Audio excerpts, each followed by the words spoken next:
Mainit-init na chismis. Aktor hindi pinalampas ang mga kumakalat online na donkes umano.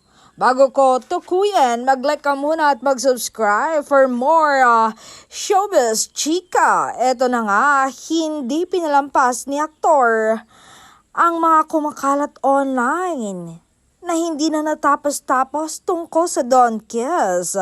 Sabi niya, you don't know what happens in private. What's clear is naka-move on na ako. So, clear na clear. Wala na pong donkes. Matagal nang nagtapos at mananatili na lang na ala-ala ang mga ito.